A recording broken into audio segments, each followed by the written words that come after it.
चौपाल रे सब बड़ा बडेरा, सब बड़ा बडेरा वो जी, सब लोग लगाया वो जी, पादरिया ने सदिया वो जी।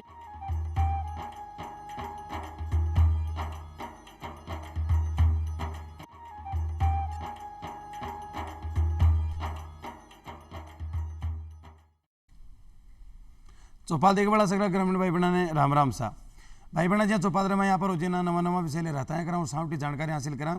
उन्हीं प्रकार आज भी अपनी चौपाल रे में आप एक नवरो निर्वल और एक नवधु विषय ले रहता है करसिया और खासा महत्व जानकारी हासिल करसिया। आज को अपनों जो विषय है वो है स्वास्थ्य और योग। अपना जीवन का मैन आप मांदगी से दूर रहा, बीमारियों से दूर रहा, भी के लिए योग को कई महत्व है।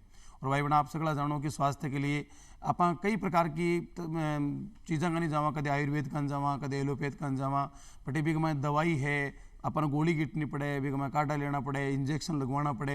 लेकिन एक यानी कि बहुत ही प्यारी चीज़ है वह है योग, जिसका कमाए ना अपन डॉक्टर कन जाना पड़े, ना अपन कोई पैसों खर्च करना पड़े। अपन केवल आपके शारीरिक कुछ क्रियावां हैं, कुछ अदलाव बदलाव करता है या कुछ आसना का मायने आप अगर रहवा तो शरीर एकदम तो निरोगो रहसी, अपन हमेशा ताजगी महसूस होसी और न कोई पैसों भी खर्च कर। शुद्ध रूप से अपनी भारतीय पद्धति है जो कि वेदों से लेकर आज दिन तक लगातार चलती आ रही है और पूरा विश्व का मायने योग को डंको मानी जो पूरा विश्व आज इन फॉलो कर रही है। तो आज आप की बातें कर जिसकी जानकारी ले आपने बीच पधारे है कुलभूषण जी बैराटी साहब, जिसका योगाचार्य है जाने माने। बैराटी साहब आप सोपाल स्टूडियो में घणो घणो स्वागत है साहब। बैराटी साहब सबसे पहले तो आप बताओगे आपने क्या करे कि योग भगावे रोग, एक कहावत है, तो योग भगावे रोग कहावत कठा तक सार्थक है? योग भगावे रोग ये कहावत निश्चित रूप से बिल्कुल सत्य है और ये प्रमाणित है। योग आदिकाल से मानव जाति के लिए बहुत ही उपयोगी सिद्ध हुआ है। योग एक वैज्ञानिक चिकित्सा पद्धति है। योग के माध्यम से हमारे ऋषि मुनियों ने हमारे को सदा सदा स्वस्थ रहने के लिए, चाहे वो शारीरिक रूप से हो, मानसिक रूप से हो, आध्यात्मिक रूप से हो या अपना नैतिक स्तर बढ़ाने की दृष्टि से हो, ये योग बहुत उपयोगी सिद्ध होता है। योग निश्चित रूप से हमारे रोगों को बढ़ाता है, क्योंकि योग का साधक जो योग के शरण में रहता है वह अपने शरीर की रोग प्रतिरोधक क्षमता को बढ़ाने में सक्षम होता है योग के माध्यम से। तो योग एक प्रकार से चिकित्सा पद्धति है, जीवन जीने की शैली है, जीवन जीने की विज्ञान और कला है। तो ये सत्य है कि योग भगाए रोग। और रोग प्रतिरोधक क्षमता बढ़ी तो निश्चित रूप से रोग तो भागना ही है, भागना ही रोग बढ़ा ही क्यों नहीं। तो योग निश्चित रूप से जीवन में बड़ा अमूल्य है, इन करना चाहिए। अच्छा, एक अपन देखा कि आज को जो भागदौड़ की जिंदगी है और एक माने लोग आज की आधुनिकता का मैंने अतरंदा हो रही है कि अपनी पुरातन चीज़ ने बड़ी महत्व चीज़ है, ध्यान कम रखें। तो वर्तमान परिप्रेक्ष्य में, वर्तमान संदर्भ में देखा तो ये योग को कतों महत्व है? देखिए, अभी जैसे मैंने आपको बतलाया कि योग व्यक्ति के स्वास्थ्य की दृष्टि से, मानसिक दृष्टि से, आध्यात्मिक दृष्टि से और नैतिक दृष्टि से बहुत उपयोगी होता है और शरीर की रोग प्रतिरोधक क्षमता बढ़ती है। जिसका शरीर स्वस्थ रहता है उसका मन भी स्वस्थ रहता है और वह विचलित नहीं होता। कितनी ही तनाव या प्रतिस्पर्धा का जीवन क्यों ना हो, जो व्यक्ति योग की शरण में रहता है उसे तनाव आएगा ही नहीं। वह सहज भाव से अपने जीवन शैली को कायम रखेगा। किसी भी प्रकार की कोई तनाव की स्थिति उसको नहीं घेर सकती, क्योंकि उसके भीतर इतना आंतरिक विकास हो जाता है, उसका सर्वांगीण विकास हो जाता है कि उसके लिए तनाव या किसी प्रकार का कोई शारीरिक या मानसिक रोग महत्व नहीं रखता। वह इस प्रकार के रोग उससे स्वतः ही दूर होते हैं, क्योंकि उसके भीतर की जो शक्ति है, जो उसके भीतर की जीवनी शक्ति है, वाइटल फोर्स है, जो उसके रोग प्रतिरोधक क्षमता है, वो इतनी सबल हो जाती है कि वो मानसिक तनाव से, शारीरिक तनाव से पूर्णतः उस साधक को मुक्त रखती है, उसे स्वस्थ रखती है। यानी कि रोग प्रतिरोधक क्षमता ही निकट हुआ जिजीविसा भी पैदा करें, बिल्कुल अपनी संघर्ष क्षमता को विकास करें, अपन तनाव से मुक्त रखें। इसलिए योग को महत्व तो बहुत ही महत्व है, बहुत ही महत्वपूर्ण है। एक आप देखा सर कि कई लोग योग करें तो शरीर अपने जहाँ बना सही टाइम को पता को नहीं, भाई सुबह करा, दोपहर में करा, शाम का करा, खाली पेट करा, भूखे पेट करा, या पानी पी रही बीमार किन की जगह होनी चाहिए। क्योंकि आप शहर का मैं योग कर जावा, योग ने आप देखा सांस वास भी लेना पड़े, खींचना पड़े, और पोल्यूशन है भयंकर ज़्यादा। तो एकदम सही तरीके को बताओ कि किन को जगह होनी चाहिए और पेट में खाली है, पूरी स्थिति समय व्यवस्था को बताओ आप। मेरा दर्शकों से ये निवेदन कि आप ब्रह्म मुहूर्त के समय, सूर्योदय से 1 घंटे के पहले को समय को ब्रह्म मुहूर्त का समय कहा जाता है, उस समय उठकर अपनी दैनिक क्रियाओं से निवृत्त होकर और खुले स्थान पर योग का अभ्यास करना चाहिए। अब योग में भी आसन, प्राणायाम और ध्यान को 3 को ज़्यादा महत्व दिया गया है। कभी भी अति उत्साहित होकर अपने शरीर की शक्तियों का अतिक्रमण नहीं करें। तो जहाँ तक आपने समय की बात करी तो प्रातःकाल का समय सर्वश्रेष्ठ समय माना गया है।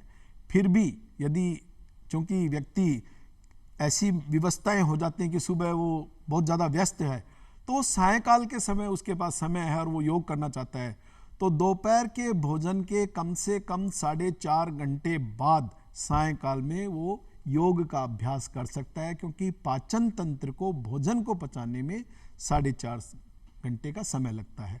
खुले वातावरण में बैठकर प्राणायामों का अभ्यास, कुछ आसनों का अभ्यास जो खड़े होकर किए जाते हैं उनका खड़े होकर, अन्यथा बैठकर, पीठ के बल लेटकर, पेट के बल लेटकर, बैठकर, खड़े होकर आसनों का अभ्यास करें।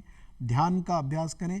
तनाव की स्थिति में नहीं करें, कभी भी सहज भाव से अपने शरीर की शक्तियों का अतिक्रमण नहीं करें। दूसरी बात जो सबसे महत्वपूर्ण है, आसनों में, आसनों का अभ्यास हमेशा प्राणायाम के साथ किया जाता है और प्राणायाम का अभ्यास ध्यान के साथ किया जाता है और ध्यान का अभ्यास समाधि के साथ किया जाता है। तो श्वासों के बहुत महत्वपूर्ण योग में, आसन में, नाभि से ऊपर का शरीर सामने की ओर या धरती की ओर झुके तो साधक को श्वास को बाहर की ओर निकालना चाहिए। और जब कभी भी आसनों का अभ्यास करते समय साधक का शरीर पीछे की ओर झुके, दाएं झुके, बाएं झुके तो श्वास को भरना चाहिए, क्योंकि ऐसी स्थिति में उसके फेफड़े फैलते हैं। जब फेफड़ों में फैलाव आए तो वायु को भीतर की ओर लेना चाहिए। आगे की ओर झुकेंगे तो आपके फेफड़े सिकुड़ेंगे। ऐसी स्थिति में वायु को बाहर की ओर निकालना चाहिए, अर्थात श्वासों को बाहर की ओर छोड़ना चाहिए। अब एक बहुत महत्वपूर्ण जानकारी, जिन्हें कमर में दर्द है उन्हें आगे की ओर झुकने वाला कोई भी आसन नहीं करना चाहिए। जिन्हें हर्निया है या पेट में खिंचाव, तनाव रहता है, आंतों में दर्द है, अल्सर है, तो ऐसे स्थिति में ऐसे साधक को पीछे की ओर जाने वाला, जिसमें पेट में खिंचाव आए, वो आसन नहीं करना चाहिए। जिन्हें सर्वाइकल स्पॉन्डिलाइटिस है, फ्रोजन शोल्डर्स है, उन्हें गर्दन को आगे झुकाने वाले आसन नहीं करने चाहिए। जिन्हें घुटनों में दर्द रहता है, ऐसे हमारे साधकों को वज्रासन, पद्मासन, सिद्धासन का अभ्यास नहीं करना चाहिए। और जैसा कि मैं बार बार बोल रहा हूँ, अपने शरीर की शक्तियों का अतिक्रमण करें, किसी प्रकार की किसी के साथ प्रतिस्पर्धा नहीं करें। मैंने आपको समय के बारे में बताया, सावधानी के बारे में बताया। अब आपके पेट की स्थिति क्या होनी चाहिए, मैंने बताया शौच आदि क्रियाओं से निवृत्त होकर करेंगे तो बहुत उपयोगी रहेगा। और पहली कोई आहार कुछ नहीं लेना चाहिए? नहीं, आप इतना कर सकते हैं, जैसे मान लीजिए आप सुबह के समय कर रहे हैं तो ऊषा पान, यानी कि लगभग धीरे धीरे आप अभ्यास करते हो। पहले 1 गिलास गुनगुना पानी पिए, धीरे धीरे बढ़ाते उसको 1.25 लीटर तक ले जाइए। उससे आपका पेट बड़ा साफ रहेगा और आपका जो यूरिनरी सिस्टम है, किडनी वगैरह बिल्कुल सही रहेंगे। आपको मोटापा नहीं आएगा। अनेक रोग में ऊषा पान, यानी कि ऊषा पान का मतलब था सुबह उठकर जल को पीना, तो आप पिएंगे तो आपका पेट भी साफ रहेगा और आप अनेकों रोगों से मुक्त भी रहेंगे। उषा काल में जल को पान करना ही उषा काल है। और सूर्योदय से पहले की स्थिति है उषा काल है। हाँ। अच्छा, योग के साथ कोई आहार को भी तो महत्व होता है जी भाई। अपन योग कर रहे हैं, कोई भी एक्सरसाइज, तो बी के साथ आहार क्या कौन? देखिए, गीता में लिखा गया है, युक्ताहार विहारस्य युक्त चेष्टस्य कर्मसु युक्त स्वप्नावबोधस्य योगो भवति दुखा। यानी कि भगवान श्री कृष्ण ने यह बतलाया कि यह सत्य है कि योग जो है समस्त कष्टों को हरता है, लेकिन उसमें बहुत बड़ी भूमिका हमारे आहार की भी होती है। मैं तो आप के इस चैनल के माध्यम से, दूरदर्शन के माध्यम से दर्शकों को यह बतलाना चाहूँगा कि जब भी आप कोई ग्रास, आप मारवाड़ी में बोला तो कोई गासियो मुंडा में लेवा भी से पहला सोच लिया कि वो मेरे खाबा लायक है या को नहीं। वाह। तो अपने आहार पर विशेष ध्यान दीजिए। हम स्वाद के मारे जो हमारे पेट के लिए उपयोगी नहीं है, जो हमारे शरीर के लिए उपयोगी नहीं है, हम उसे भी खाते हैं, जो बाद में हमारे शरीर को भी बिगाड़ता है। और शरीर को तो बिगाड़ता है, उसका प्रभाव हमारे मन पर और मस्तिष्क पर भी आता है। इसलिए खाने से पहले सोचें कि ये मेरे लिए उपयोगी है या अनुपयोगी है। भाई महाभारत वाली बात, जिसो का सी अन्न बस्यो उसी मन अन्न को प्रभाव मन पर भी पड़े, तो आज जो आहार है वो भी एकदम सात्विक होना चाहिए। जो अपनी भारतीय पद्धति को आहार है वो अपन ले अच्छा, भारतीय पद्धति को योग है, भारतीय पद्धति को आहार है, को अगर शामिल हो तो कोई दिक्कत नहीं हुई। अब बात करें साहब आप ग्रामीण संदर्भ का मायने देखा तो आजकल गाँव के मायने भी थोड़ी यहाँ सुख शांति वालों से माहौल है। आदमी खेती के मायने तो पचबो नहीं, आज ट्रैक्टर से खेती हो रही है, थ्रेसर से निकल रहा है, फुवारों चल रही, तो शारीरिक मेहनत किसान भी नहीं पा रहे हैं और किसानों का तूंद आ रही है। बड़ी आश्चर्य की बात है, तो मोटा बोर बम बढ़ते जा रही है। तो ग्रामीण संदर्भ में आप बात करा तो गांव का लोगों कौन कौन सा योग के लिए आप सलाह देशे भाई? देखिए, किसी भी देश के विकास के लिए, विशेषतः यदि कृषि के विकास की बात करें तो मशीनीकरण का होना नितांत आवश्यक है। बिल्कुल, लेकिन इसका कुछ दुष्परिणाम भी होता है। यदि किसान की दृष्टि से देखे जाएं तो किसान चूंकि अब पहले हल जोतते थे, अब ट्रैक्टर से हल जोत रहे हैं। पहले थ्रेसर नहीं होता था, पहले अनाज को निकाला जाता था। बहुत सारी ऐसी गतिविधियां जो शारीरिक मेहनत थी, अब किसान संभवतः उतनी मेहनत शारीरिक नहीं करता है।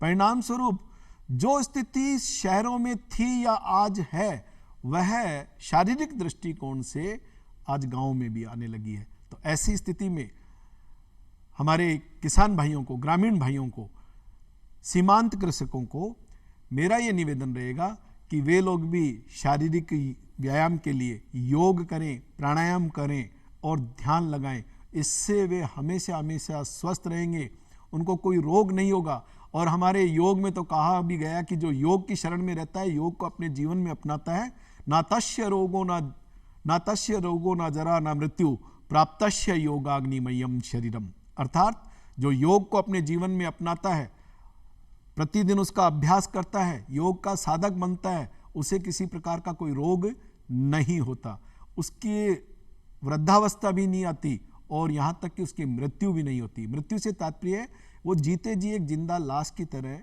नहीं जीता, अपितु उसका जीवन ऊर्जा से, उमंग से भरा रहता है, उसका मन हमेशा प्रफुल्लित रहता है। जो योग करता है आप देखेंगे उसके चेहरे का तेज अलग होता है।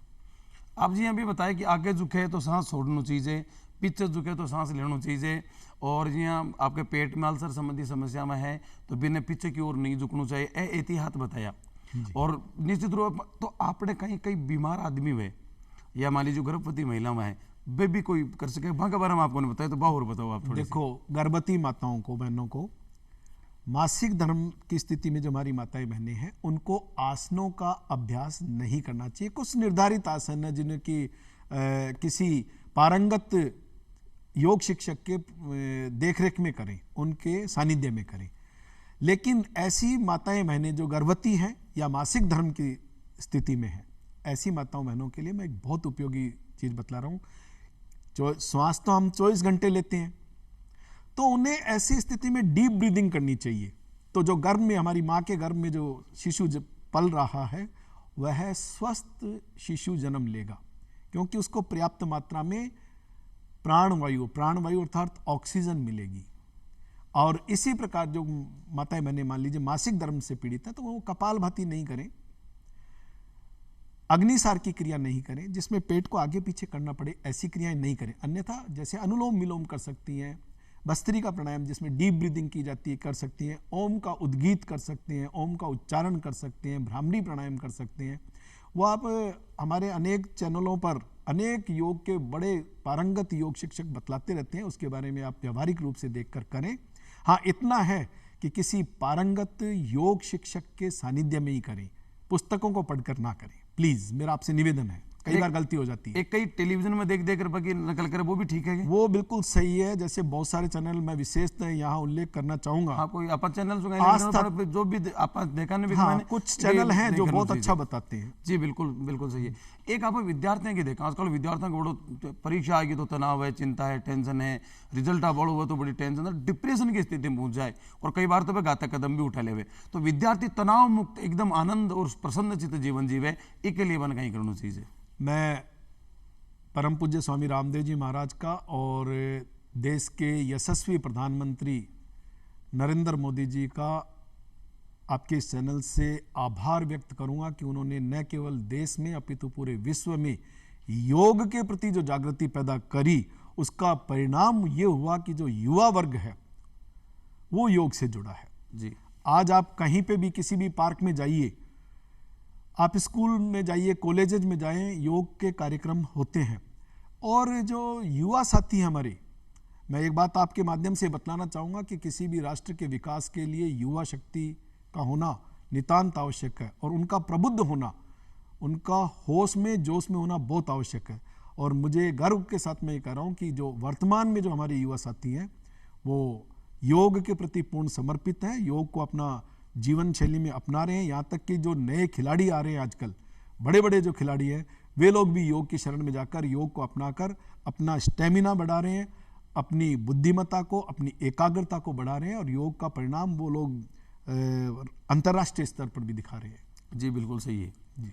तो अब जी आप 2-4 आसन बताओ जगह सो आदमी तनाव मुक्त रह सके, नहीं हटा रह सके, मन कौन सा करना सही से। देखिए, तो बाकी तो आप किताब में पढ़ रहे, टीवी में देख रहे, कहीं के लिए पढ़ोगे, नाम बताओ आप। देखिए, यदि आप हमेशा स्वस्थ रहना चाहते हैं तो 5 से 10 मिनट तक आप डीप ब्रीदिंग करें, लंबे गहरे सांस लेना और छोड़ना, 5 से 10 मिनट सीधा बैठना होता है। यदि आप ऐसे झुककर बैठ जाएंगे तो हमारे जो फेफड़े हैं उनका निचला भाग और ऊपर का भाग तो दब जाएगा। जबकि जब हम प्राणायामों का अभ्यास करते हैं तो हमारे फेफड़ों के पूरे फेफड़ों में जो है ना प्राणवायु अर्थात ऑक्सीजन पहुंचनी चाहिए, जिससे परिणाम क्या होगा, हमारे फेफड़ों के पास पूरे शरीर से सर्कुलेट होते हुए डीऑक्सीजनेटेड ब्लड आता है।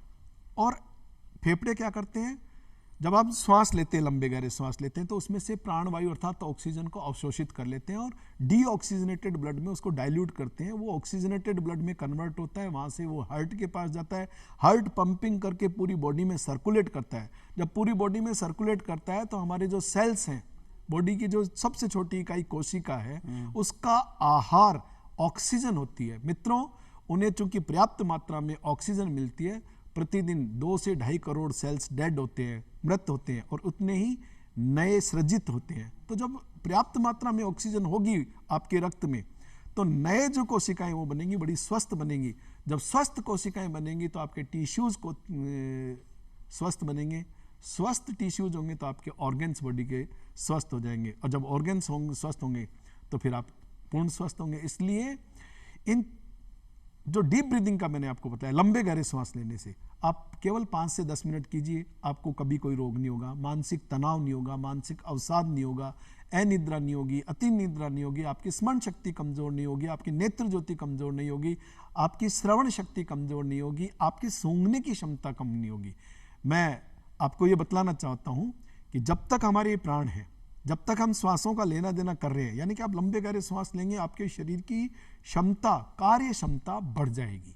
इसलिए एक तो ये प्राणायाम करें, अनुलोम विलोम प्राणायाम का अभ्यास करें, और ध्यान का बहुत महत्व है स्वस्थ जीवन के लिए। यदि आपका ध्यान कहीं और है और आप किसी कार्य को कर रहे हैं तो वो कार्य आप कुशलता से नहीं कर पाएंगे। इसलिए प्रतिदिन 15 मिनट, 20 मिनट, जितना आपके समय, 5 मिनट भी समय, मैं तो यहां तक कहूंगा कि यदि आपने विधिवत 1 मिनट भी ध्यान को ध्यान से लगा लिया तो वो आपके लिए बहुत उपयोगी सिद्ध होगा। बिल्कुल, बहुत बढ़िया बात। आप जी कई बार आसन को नाम ले रहे हो, प्राणायाम ले रहे हो, योग की बात चल रही है, तो योग, आसन, प्राणायाम एक ही है कि अलग अलग है? नहीं, ये महर्षि पतंजलि ने योग का अष्टांग योग को प्रतिपादित किया, जिसमें यम, नियम, आसन, प्राणायाम, प्रत्याहार, धारणा, ध्यान और समाधि को बतलाया। ये 8 सीढ़ियां हैं योग को सिद्ध करने की। तो इसमें चूंकि आम व्यक्ति जो होता है स्वस्थ रहने के लिए आसन, प्राणायाम और ध्यान को करता है, और ध्यान की पराकाष्ठा को हम समाधि कहते हैं। ध्यान के जो सर्वोपरि स्थिति होती है, सर्वोच्च स्थिति, भगवान ने प्राप्त करवा के लिए बात तपस्या की स्थिति में पूछ जाता है। ये भ्रांतियां हैं कि भगवान को प्राप्त करना, जो कुछ है वो आपके भीतर है। अपने आप को जानो, आत्मबोध जिस व्यक्ति को हो जाता है उसे भगवान की प्राप्ति हो जाती है। क्योंकि अंत तो गत्वा हम एक आत्मा है, न हम शरीर है, न हम मन है, हम एक आत्मा है। कैसी आत्मा? दिव्यात्मा। और किसका? उस परमात्मा का दिव्य अंश, अमृत पुत्र के रूप। ये भी कह सका एको ब्रह्म द्वितीयो नास्ति, अहम ब्रह्मस्मि, अहम ब्रह्मास्मि, अहम ब्रह्मास्मि, वही बात है। तो अपने अंदर ही है जो कुछ अपने भीतर है। इसलिए योग के माध्यम से हम अपने भीतर अपने आप को जान सकते हैं, आत्मबोध करते हैं योग के माध्यम से। एक आप देखा उसकी भागदौड़ की जिंदगी है कि मायने लोग रात ने 12 बजे सो रही है, दिन में 11 बजे उठ रही है और अल्लड़ बल्लड़ अटरम सटरम ना कई चीज़ें खा रही है, गरिष्ठ चीज़ें खा रही है, भाई विदेशी चीज़ों का फूड खा रही है। इस चक्कर में की दिनचर्या बिगड़ गई, रोग कई तरह का पाड़ लिया, गोडा में दर्द हो रही है, पेट का माया पच हो रही है। तो अपन मुख्य रूप से देखा तो शुगर की या मधुमेह की समस्या आवाज को एक चाय मीठी मत ले भाई फीकी ले जियो। तो मधुमेह की समस्या के लिए आप योग कमाए कई व्यवस्था है के प्रकार से कौन सा करना चाहिए? मधुमेह हमारे योग में और आयुर्वेद में और यहाँ तक कि प्राकृतिक चिकित्सा में भी इसको बीमारी के रूप में नहीं माना गया, जीवन शैली के रूप बीमारी है ये। आपकी जीवन शैली सही नहीं है तो मधुमेह रोग होगा, आपका खान पान आहार आपका सही नहीं है तो मधुमेह रोग होगा। और बहुत से ऐसे उदाहरण हैं अपनी जीवन शैली के माध्यम से और आहार के माध्यम से लोगों ने मधुमेह रोग को नियंत्रित किया है। मैं क्योर शब्द नहीं कह रहा हूं, नियंत्रित किया। और यदि आप किसी रोग को नियंत्रित कर लेते हो तो वो क्योर के समान ही है। बिल्कुल। इसके लिए आपको क्या करना होगा? अपने आहार पर विशेष ध्यान देना होगा, अपनी दिनचर्या पर विशेष ध्यान देना होगा, कुछ शारीरिक व्यायाम करना होगा। शारीरिक व्यायाम, जिनको ये रोग होते हैं वे लोग शारीरिक व्यायाम करते ही नहीं है। और वही कारण है, हमारे जो पूर्वज थे पहले शारीरिक व्यायाम में पैदल चलना अपने आप में श्रेष्ठ व्यायाम, शारीरिक व्यायाम थे। अब कौन पैदल चलता है? घर से बाहर निकलते हैं तो भी मोटर बाइक है, 4 व्हीलर है, बस है, बिल्कुल किसी न किसी के माध्यम से जानते हैं। यहाँ तक कि ग्रामीण क्षेत्र में भी यदि अपने खेत में भी आजकल मैं देखता हूँ बाइक लेकर जाए या ट्रैक्टर ही लेकर जा रहे हैं खेत पे। तो जी आप देखा जोड़ा के मायने दर्द में कोई गोड्डा में दर्द तो विशेष रूप से ज्यादा ही रह लोगों के। तो जोड़ा का दर्द के मायने अपन कौन सा योग करना चाहिए कि वो आदमी के हल्का फुल्का वो योग करे तो ठीक? देखो, जोड़ों के दर्द के लिए मैंने आपको प्रारंभ में बतलाया था कि जिन्हें घुटनों में या जोड़ों में दर्द है उन्हें वज्रासन में, सिद्धासन में, पद्मासन में नहीं बैठना चाहिए। दूर वही के लिए कहीं करना चाहिए, है ना। इसको दूर करने के लिए आपको कुछ सूक्ष्म योगिक क्रियाएं हैं, उन सूक्ष्म योगिक क्रियाओं का घुटनों के लिए जो है उनका अभ्यास करना चाहिए। एक चीज, अपने आहार में खटाई जैसे कैरी है, नींबू है, इमली है, इनके प्रयोग को बंद करना होगा। अच्छा, ठीक है। और जब तक आप सूक्ष्म योगी क्रियाओं का, जो कि जैसे छोटी सी एक क्रिया है, आप पैर को सीधा करके अपनी घुटने की जो पाली है उसको ऊपर खींचना, थोड़ी देर रोकना, फिर वापस छोड़ना, फिर खींचना, इस तरीके के कुछ व्यायाम है। कभी अवसर मिला और प्रैक्टिकल में बताना होगा तो हम लोग आपको करके बतलाएंगे। और आज का पोल्यूशन बढ़ाई यानी का वातावरण देखा तो आप कटे न कटे अस्थमा की समस्या बड़ी लोगों के रहे। और शहर में तो विशेष रूप से, गाँव में भी कहीं के जब फसल का चारा वारा निकला हो तो भी खदल सू भी लोग क्यों मुंडा के लगाव को नहीं का शिकार हो जाए। बिल्कुल, आप बताओ कहीं के। मैं देखिए, अस्थमा और एलर्जी और ब्रोंकाइटिस, हाँ, ये 3 चीजों के लिए प्राणायाम बहुत उपयोगी है। अच्छा, हाँ जी, मैं आपसे आपके इस चैनल के माध्यम से साधकों तक, दर्शकों तक ये बात पहुंचाना चाहूंगा कि अनुलोम विलोम प्राणायाम और भस्त्रिका प्राणायाम का अभ्यास, जो लोग अस्थमेटिक हैं, ब्रोंकाइटिस से पीड़ित हैं, एलर्जी है, बार बार छींकें आती हैं, डस्ट से एलर्जी हो जाती है, नाक और आंखें लाल हो जाती हैं, आप यही प्रश्न है आपका, मैं ग्रामीण क्षेत्र में जाता हूँ, वहाँ देखते हैं।